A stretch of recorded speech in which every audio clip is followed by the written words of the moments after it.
She was 23 years old, standing on the back of a war elephant, commanding 40,000 soldiers, and history barely remembers her name. What you are about to hear are the true stories of Muslim women so powerful, so fearless, and so brilliant that the world spent centuries trying to erase them. My name is Mubarak, and today on the morning of Islam we are going to set the record straight. Let us begin in the mountains of Yemen, sometime around the year 1047, in a kingdom that had already survived wars, betrayals, coups, and catastrophe. A young girl named Arwa was born into a royal household, but nobody watching her childhood would have guessed she was about to become one of the most capable rulers the Arabian Peninsula had ever seen. She was not born into guaranteed power. She was not handed a throne. She earned it, fought for it, and then held it for more than half a century against every force that tried to take it from her. Arwa bint Ahmad al-Sulayhi grew up in the court of Queen Asma, her guardian and arguably one of the most remarkable women of the 11th century in her own right. Queen Asma ruled alongside her husband Ali al-Sulayhi, and something unusual happened in that household. Arwa was given an education. Not the kind of education that stopped at reading prayers aloud, a real education. She studied Islamic jurisprudence, history, poetry, astronomy, and politics. While other girls her age were being groomed purely for marriage, Arwa was being trained for governance, whether anyone knew it at the time or not. She married the Crown Prince al-Mukarram Ahmad, and things were going as expected for a royal wife, managing household affairs, appearing at court functions, playing the role that had been written for her. And then everything changed. Her father-in-law, Ali al-Sulayhi, was ambushed and killed by rival clan forces while on pilgrimage. The shock of the assassination rippled through the kingdom like a stone dropped into still water, and the ripples never fully settled. Al-Mukarram, now the ruler, was deeply affected by his father's death. He became ill, some accounts say physically, some say it was grief and the weight of a kingdom he had not expected to carry so suddenly. Whatever the cause, he was not able to rule effectively, and the kingdom of Yemen needed leadership. This is where the story takes its first major turn. Al-Mukarram, instead of reaching to a male relative or a senior advisor, turned to his wife. He formally designated Arwa as the governing authority. This was not a quiet domestic arrangement. It was a public, official act. The Friday sermon at the mosque, the khutbah, which in Islamic tradition is delivered in the name of the ruler, was recited in Arwa's name. Her name was also placed on the coins minted in the kingdom. These were not symbolic gestures. These were the two most concrete, most visible, most undeniable statements of political power in the medieval Islamic world, and they both bore a woman's name. Her husband died not long after. Now she was a widow, and here is where most historical narratives about powerful women would normally pivot to remarriage, to the new man who would take over, to a successor clearing the board. But Arwa had no interest in stepping aside. She received a proposal from a cousin of her late husband, a man named Saba, and she agreed to the marriage, but there was a condition. The marriage would be in name only. The political power would remain with her. Saba agreed. Arwa remained on the throne. The marriage was a political maneuver, a layer of legitimacy, a buffer against the accusations that a widow ruling alone would inevitably face. She used every tool available to her, and she used them brilliantly. What came next was not just survival. It was expansion. Arwa moved the capital of the kingdom from Sana'a in the highlands down to Jibla, a city in central Yemen. This was a strategically calculated move. The new capital sat at a crossroads of trade routes, more defensible, more central, more connected to the economic arteries of the peninsula. She built there. She constructed mosques, schools, and infrastructure. The great mosque of Jibla still stands today, and local tradition still calls it the Mosque of Queen Arwa. Pilgrims still visit her tomb beside that mosque. 800 years after her death, people are still coming to pay their respects to a queen who refused to disappear. She navigated the intensely complicated religious politics of her time with a skill that would have been impressive in any ruler of any gender. She was Ismaili Shia, and she maintained a delicate relationship with the Fatimid Caliphate in Cairo while simultaneously managing Sunni populations within her own territory. She received correspondence directly from Cairo. She sent delegates. She negotiated. She was treated as an equal by the most powerful caliphate in the Arab world at the time. She was called Hurrat al-Malika, the noble queen, a title of the highest honor, and she ruled for more than 50 years, dying in her 70s, still on the throne, still in command. 52 years. For context, that is longer than most modern countries have had their current form of government. But Yemen in the 11th century is not where this story ends. Because while Arwa was building her legacy in the mountains, something was happening along the coast of West Africa, in a world most people forget entirely when they think of Islamic history. This is a world that does not make it into the textbooks, does not appear in the documentaries, and is rarely spoken of even in Muslim communities. But it is absolutely real, and once you hear it, you will wonder why no one ever told you before. The Kanem-Bornu Empire sits in what is today the Lake Chad Basin, parts of modern-day Niger, Chad, Nigeria, and Cameroon. It was one of the longest surviving states in African history, lasting in one form or another for nearly 1,000 years. Islam arrived there around the 11th century and became deeply woven into the fabric of royal governance. And within that tradition, something called the Gumsu emerged. The Gumsu were the queen mothers and senior royal women of the Kingdom, Bornu court, and they held real institutional power, not advisory power, not symbolic power. Real, documented, transactional political power. We know this because there are diplomatic letters. Letters that still exist in archives today, written by these women, addressed to foreign rulers, negotiating treaties, discussing trade, asserting rights. One of the most remarkable is a letter written by the Gumsu Asa Kilian Jurmarama to the Sultan of Morocco in the 16th century, written in Arabic, formally asserting her authority and asking for political cooperation. This was a woman writing to one of the most powerful rulers in the Islamic world and being taken seriously. The letter exists. You can find it referenced in academic scholarship on Sudanic Africa. It is not legend, it is not myth. It is documented correspondence. The Kanem Bornu context matters because it completely demolishes the idea that powerful Muslim women were a fluke, an exception, or a result of unusual individual circumstances. This was an institution. The Gumsu were a recognized part of the governing structure. Their power was built into the system, and it was a system that lasted for centuries in an Islamic context, which means any claim that Islamic civilization was universally and categorically opposed to women in leadership simply does not hold up when you look at the actual historical record. Now let us travel further east to a story that feels almost impossible, except that it happened. The year is 1250. Egypt is in crisis. The last Ayyubid Sultan Turanshah has just been assassinated by his own Mamluk soldiers in one of the most dramatically timed coups in medieval history. The Mamluks, enslaved soldiers turned military elite, have been the backbone of Egyptian military power, but they have just killed the Sultan during an active Crusader military campaign. The Crusaders, under King Louis VIII of France, are right there, on Egyptian soil.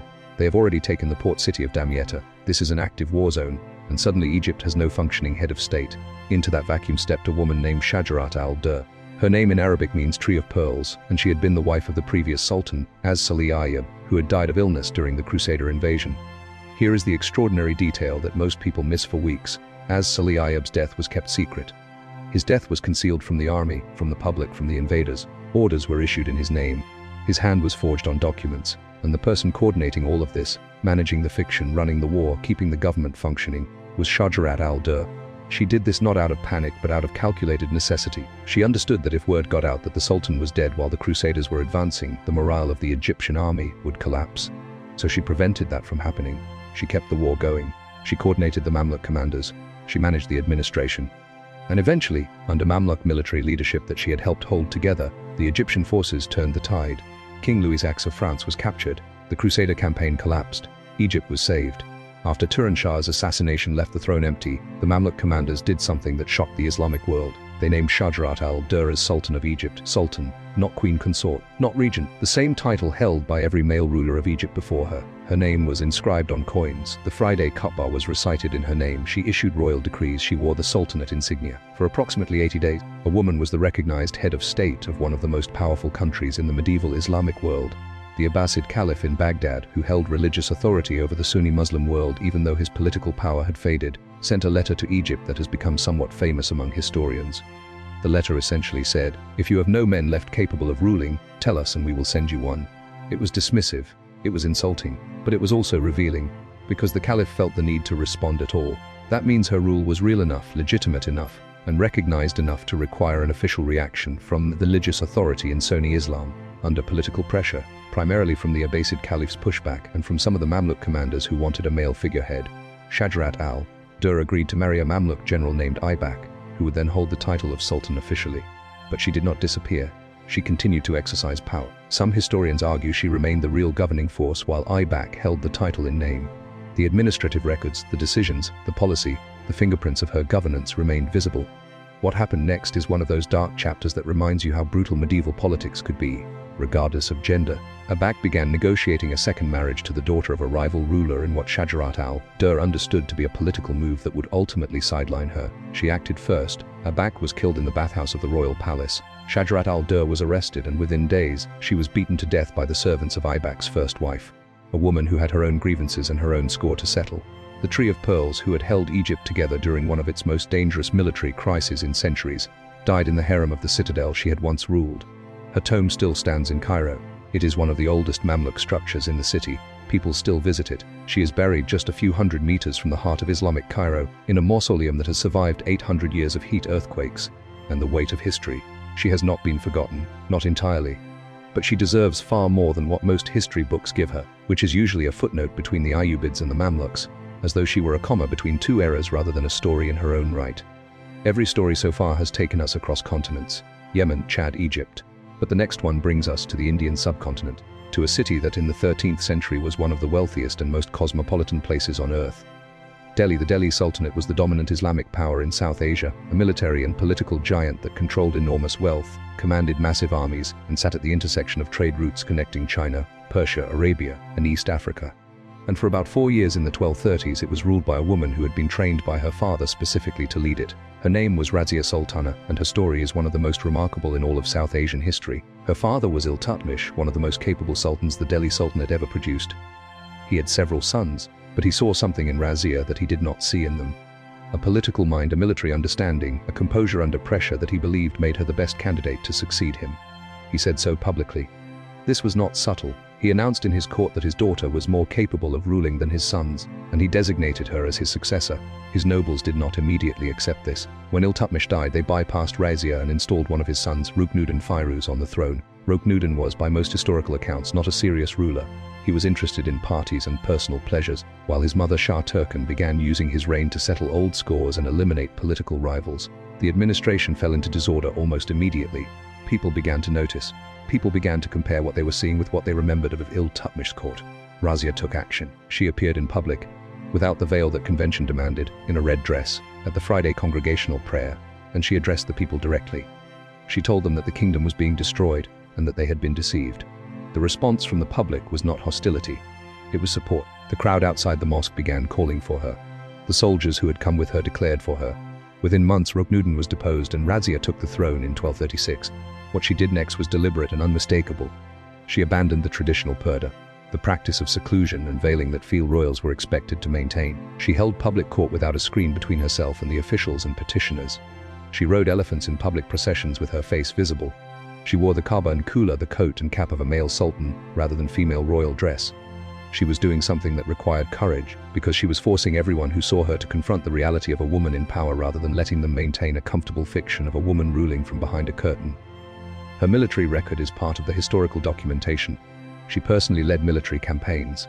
She rode at the head of her armies, not in a ceremonial capacity, not as a distant figurehead carried to the edge of the battlefield and then escorted away to safety. She commanded in the field. For a woman in the 13th century in South Asia, this was almost unimaginable, and yet the records confirm it. The opposition to her came not from ordinary people or from foreign enemies, but from within her own court, specifically from the group of Turkish nobles known as the 40, who had been the power behind the throne during multiple reigns and who resented having a ruler who would not be managed. They had been accustomed to being the real force in the Sultanate. Razia did not play that game. She elevated a man named Jamal-ud-Din Yat, a man of African origin, to a senior position in her court, and the Turkish nobles interpreted this as a direct challenge to their dominance, which it was.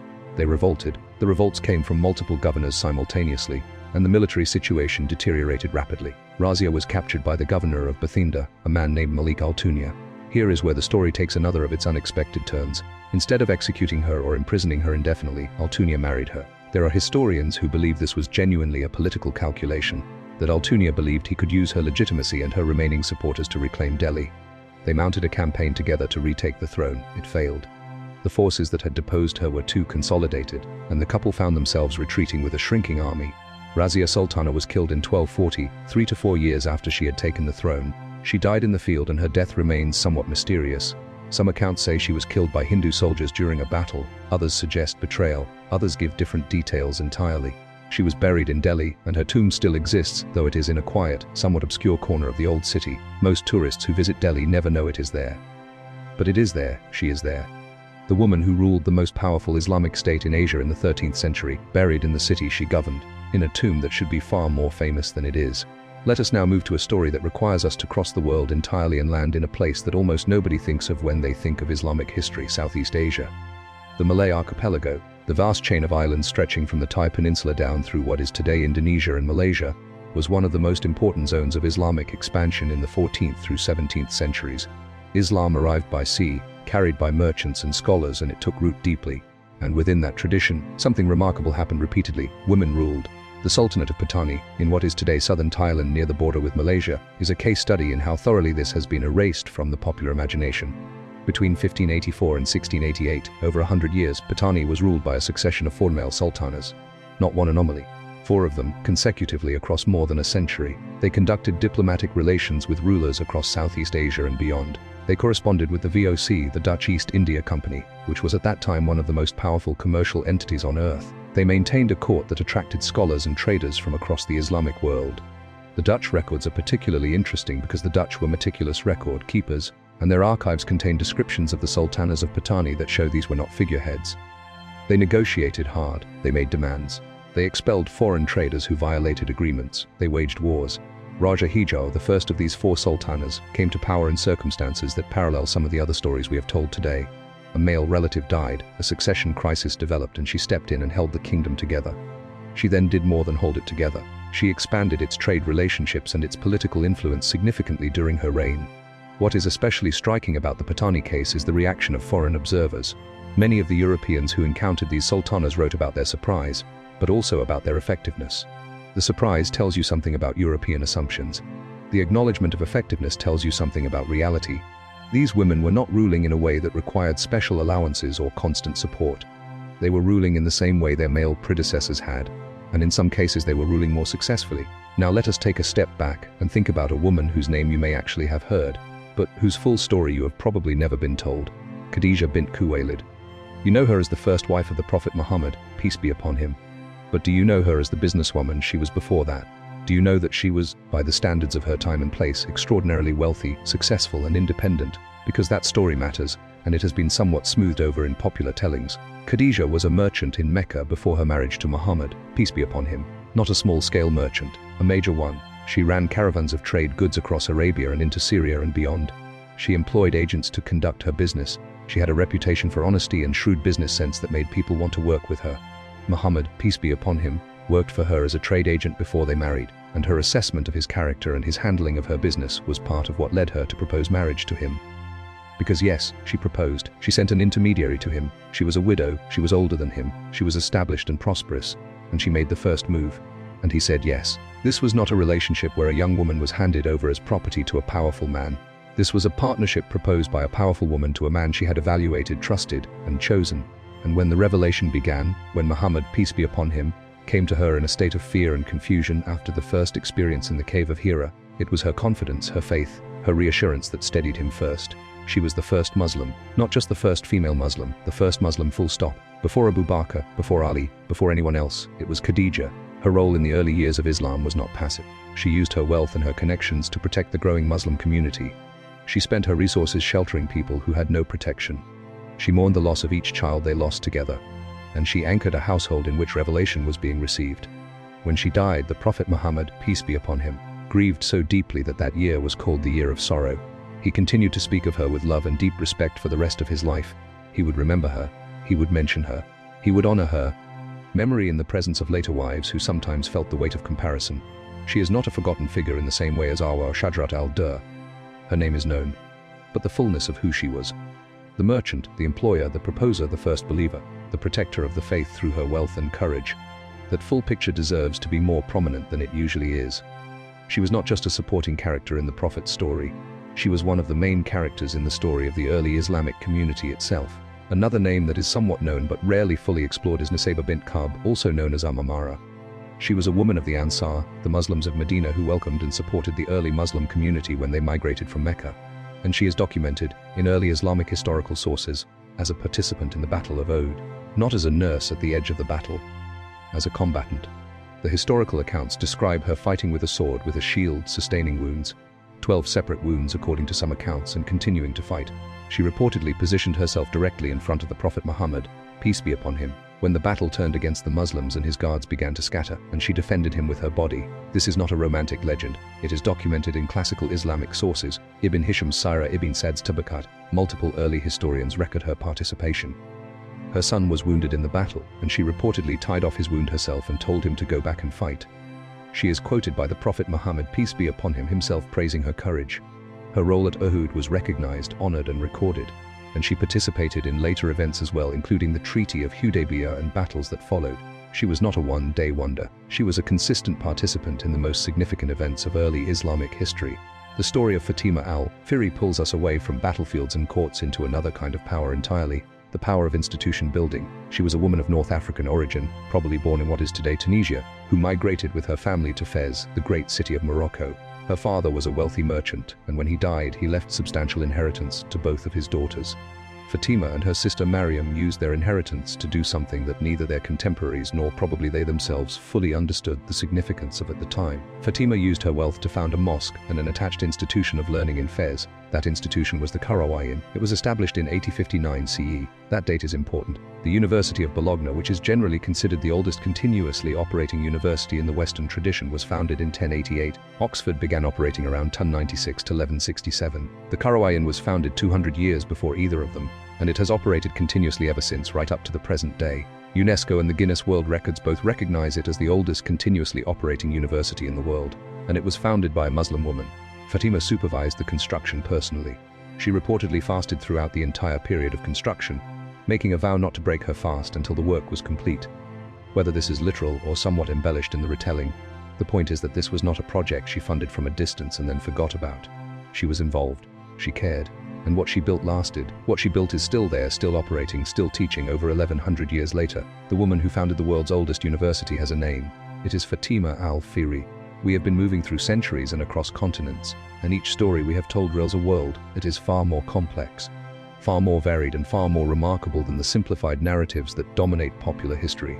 But there is one more story that we need to tell today, and it takes us back to a battlefield. This time in the Sultanate of Delhi, earlier than Razia, in a context that almost nobody talks about. The Sultanate of Gujarat, in what is today the western coast of India, experienced a moment in the early 16th century that has been largely buried under the weight of the Mughal Empire's later dominance of Indian history. The Portuguese had arrived on the Indian Ocean and they were aggressive. They wanted to control the spice trade, the sea routes, and they were willing to use force. They attacked Muslim trading vessels. They seized ports. They threatened the entire commercial network that connected the Islamic world from Egypt to India to Southeast Asia. The response came from an unlikely coalition. The Mamluk Sultanate of Egypt, the Ottoman Empire beginning to extend its reach, and the Gujarat Sultanate all pooled resources to challenge Portuguese dominance at sea. But within the Gujarat court, during periods of succession crisis and internal conflict, women of the royal household took roles that went far beyond symbolic. The royal women managed the treasury, negotiated with rival noble factions, and in some documented cases directly intervened in military and political decisions in ways that preserved the sultanate through periods where male rulers were either too young, too weak, or simply absent. These women did not get individual names in the primary sources the way Razia Sultana did. They appear collectively in the margins of court chronicles, in letters, in administrative records. But their fingerprints are on the survival of the sultanate during some of its most dangerous decades. Collective institutional female power. Not one exceptional individual, but a system in which women could exercise real influence, is perhaps the hardest kind of historical power to see and the most important to recognize, because it tells you that what we are talking about is not a series of flukes. It is a recurring pattern across Islamic history that has been systematically overlooked. Now let us come forward in time to the 19th century in a story that should be told in every school in East Africa. Mwana Kupona bint Masham was a Swahili poet and noblewoman who lived on the coast of what is today Kenya. She wrote in 1858, near the end of her life, a poem called Utendi wa Mwana Kupona, sometimes translated as the Poem of Lady Kupona or the Council of Mwana Kupona.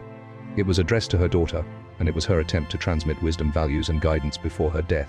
What makes this document remarkable, and it is a remarkable document, is that it is one of the earliest and most sophisticated pieces of Swahili literature ever written by a woman, in a tradition where written literature was dominated by men. But it is also a window into the intellectual and emotional life of a Muslim woman in coastal East Africa in the mid-19th century. She writes about faith, about marriage, about dignity, about how to conduct oneself in society, about love, and about what it means to leave something behind that will outlast you. She was not a ruler. She did not command armies. But she wielded the pen with a sophistication and a depth that has kept her name alive over 150 years after she wrote those lines.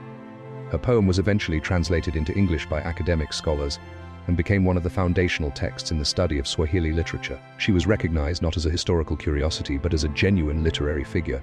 What she created was not a woman's version of a man's text.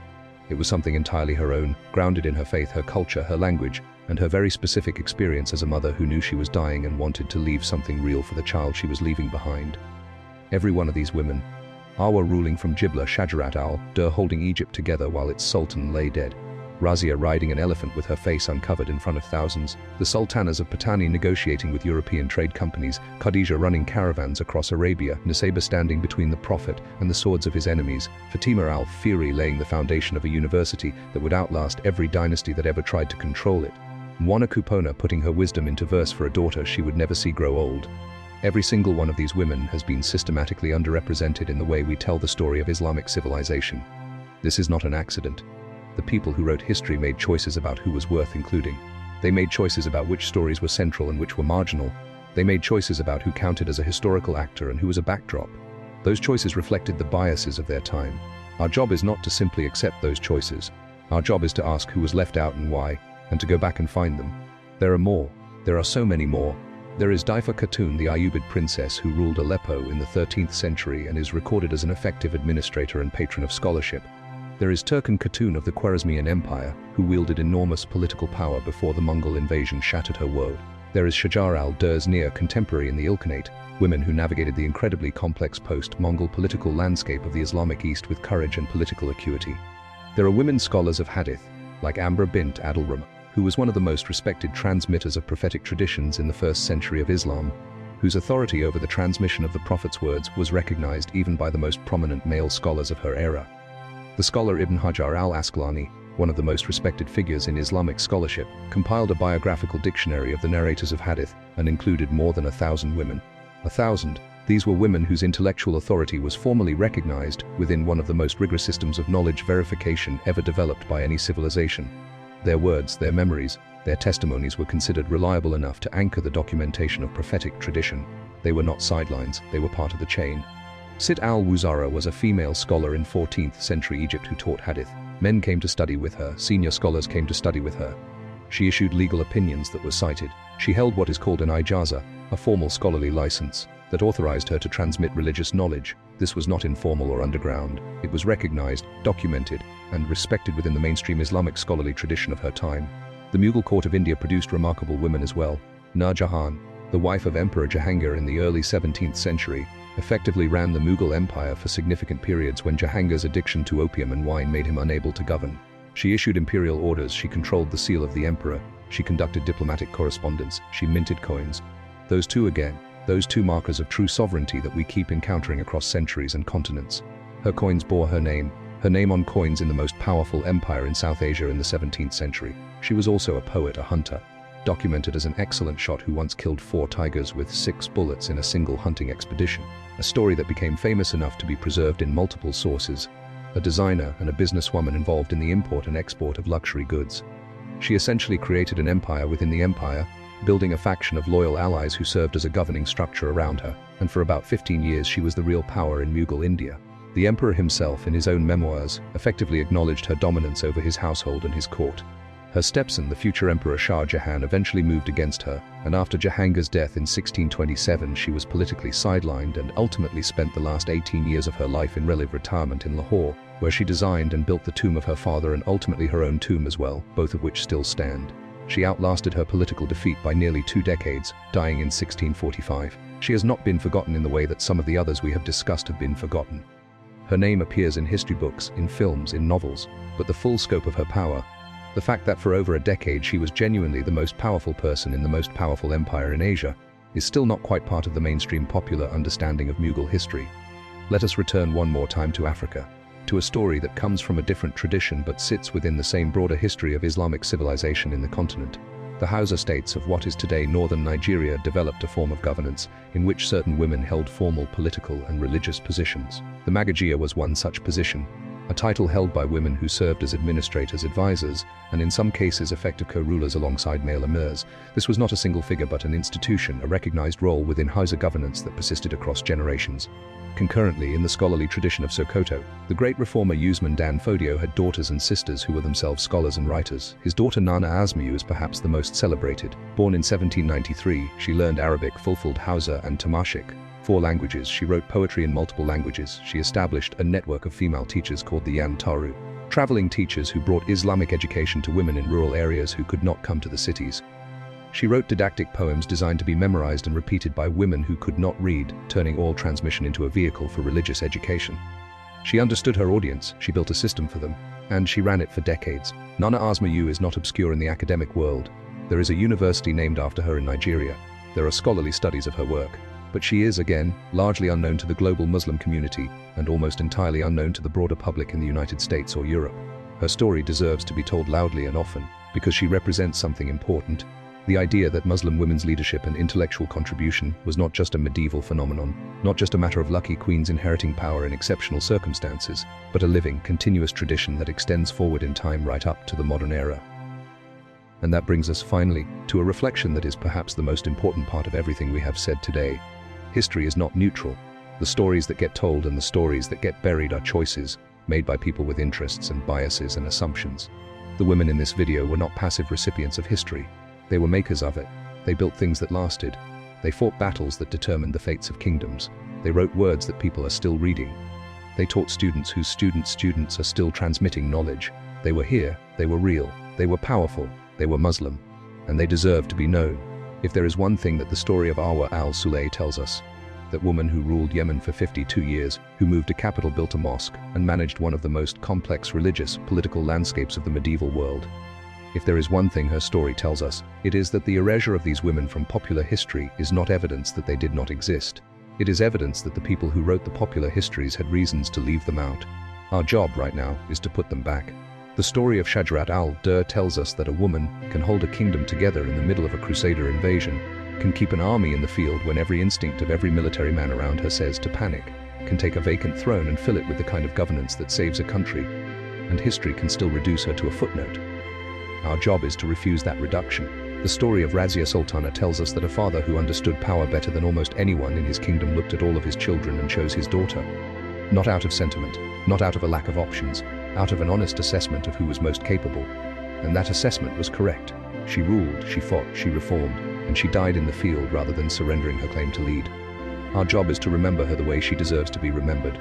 The story of Fatima al-Fihri tells us that the oldest university in the world was founded by a Muslim woman who spent her inheritance not on personal luxury, but on a building for learning, and that building is still standing, still operating, still teaching 11 centuries later. Our job is to make sure people know her name. Now, before we close today, there is something I want to ask you directly. Of all the stories we shared today, Arwa's 52-year reign, Shajarat al-Durr's extraordinary 80 days as Sultan of Egypt, Razia on her elephant commanding her armies, Fatima building the world's oldest university, Nusayba standing in battle to protect the Prophet, Nur Jahan running the Mughal Empire from behind a title that was not hers. Which one hit you the hardest? Which story made you stop and say, why did nobody ever tell me this? Drop it in the comments below. I read every single one, and I genuinely want to know which story stayed with you after this video ended. Because here is the truth. These stories matter not just as history, they matter as a mirror.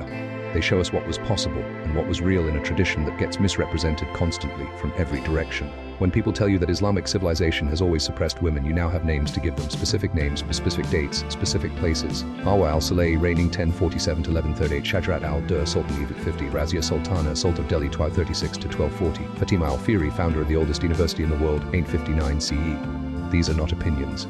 These are historical facts. And if this video opened something up for you, if it made you think about history differently, or made you want to share something true and powerful with people you care about, then please send this video to someone who needs to hear it. Send it to someone who loves history and does not know this history. Send it to someone who doubts that Muslim women have ever been anything but silent. Send it to someone who is Muslim and has never been told the full story of their own tradition. A share takes 5 seconds and it might change the way someone understands the world. That is not nothing. That is exactly what we are here for on the Morning of Islam.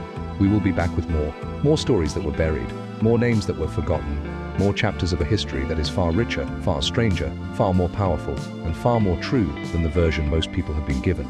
The women you heard about today were not exceptions to Islamic civilization. They were expressions of it, and there are more of them waiting to be found. This is Mubarak, and this has been the Morning of Islam. We will see you in the next one.